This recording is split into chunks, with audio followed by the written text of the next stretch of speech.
सज्जनता, सरलता और विद्वता की प्रतिमूर्ति माननीय, नमस्कार आदरणीय। आज बात करेंगे कि जीवन में सफलता मिल क्यों नहीं रही है, आखिर उसका कारण क्या है।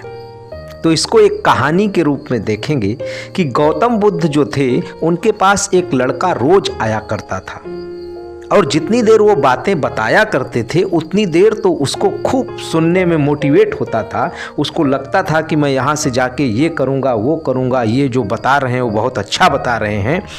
और जब जाने के बाद, शाम को सोने के बाद जो सुबह उठता था तो फिर जैसा उसका जीवन चल रहा होता था वैसा ही चलता है। वो बड़ा परेशान रहने लगा। एक बार उनके पास पहुंचा और उनसे कहा कि गुरुदेव, मैं यहाँ से जाता तो बहुत ही मोटिवेट होकर कि अब मैं ये करूँगा, वो करूँगा, लेकिन असलियत ये है कि मैं कर नहीं पा रहा हूँ, कृपया मेरा मार्गदर्शन करें। तो उन्होंने उसको, एक बालक को, एक कहानी के रूप में बताया कि एक जंगल में बहुत तोते रहा करते थे और वहाँ एक शिकारी आने लगा। उसको पता चला कि इस जंगल में तोते बहुत हैं। वो शिकारी आने लगा। शिकारी का काम था कि तोतों को पकड़ना, उसको जंगल से पकड़कर बाजार में बेचना और वहाँ से जो भी पैसा मिलता था उससे उसका जीवन यापन, उसके परिवार का जीवन यापन हुआ करता था। कुछ समय बाद देखा गया कि तोतों की संख्या धीरे धीरे जंगल में कम होने लगी। तोतों का जो सरदार था बड़ा चिंतित होने लगा कि हमारी जनसंख्या तो बहुत कम हो रही है और ये शिकारी प्रतिदिन हमारे साथियों को पकड़ कर ले जा रहा है, ऐसे तो जंगल में तोते ही नहीं रहेंगे। वो एक साधु के पास गया, तोतों का सरदार, और उसने कहा कि महाराज, मेरे जंगल में शिकारी आता है और वो रोज मेरे कुछ साथियों को पकड़ कर ले जाता है, कृपया मुझे उनसे बचाएं।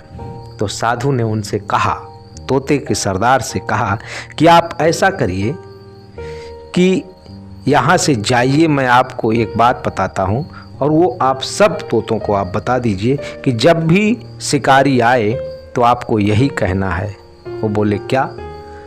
कि शिकारी आएगा, दाना डालेगा, हमको फंसना नहीं है। तोते ने रट लिया, अपने साथियों को बताया कि शिकारी आएगा, दाना डालेगा और हमको फंसना नहीं है। जैसे ही शिकारी आया सारे तोते यही बोलने लगे, शिकारी आएगा, दाना डालेगा, हमको फंसना नहीं है। जब शिकारी ने सुना तो उसने कहा, अरे ये तो सब लोग जान गए हैं। वो कुछ दिन परेशान रहने लगा और रोज आने लगा। रोज तोते यही कहने लगे, शिकारी खाली हाथ वापस जाने लगा। अब तो उसकी हालत बड़ी ख़राब हो गई, उसके परिवार में खाने पीने के लाले लग गए।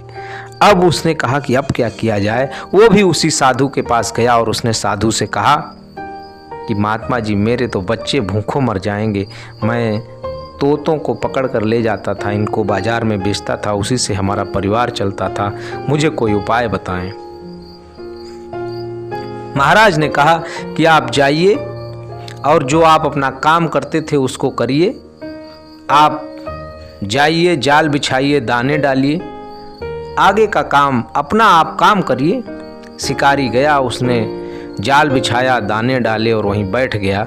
थोड़ी देर में देखता है कि सारे के सारे तोते उसके जाल में बैठ जाते हैं और दाने चुगने लगते हैं और तब भी वो बोल रहे होते हैं कि शिकारी आएगा, जाल डालेगा, दाना डालेगा और फंसना नहीं है।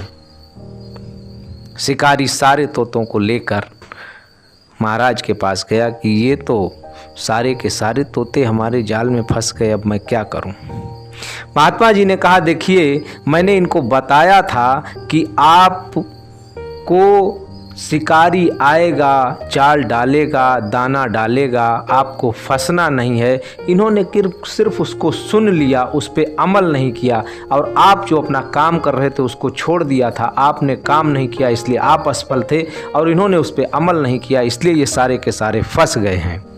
तो इससे सीखने को हमको ये मिलती है कि सिर्फ और सिर्फ सुनना और देखना नहीं है, मोटिवेट सिर्फ अंदर से होना केवल नहीं है, उसके लिए क्रियान्वयन बहुत ज़रूरी है। जो भी आप कर रहे हैं उसमें ड्राइविंग फोर्स थोड़ा सा बढ़ा तो देगा ये, लेकिन ये नहीं है कि आप सिर्फ मोटिवेशन की वीडियो और वो सुनते रहें और आपका काम हो जाएगा, ऐसा असंभव है। इसलिए आपको कार्य जरूर करते रहना है, अपना कार्य नहीं छोड़ना है। ये जीवन अनमोल है और महत्वपूर्ण बात कि ये जीवन सिर्फ और सिर्फ एक है। सफलता के लिए ये कर्म को अपने बिल्कुल भी मत छोड़िए। धन्यवाद।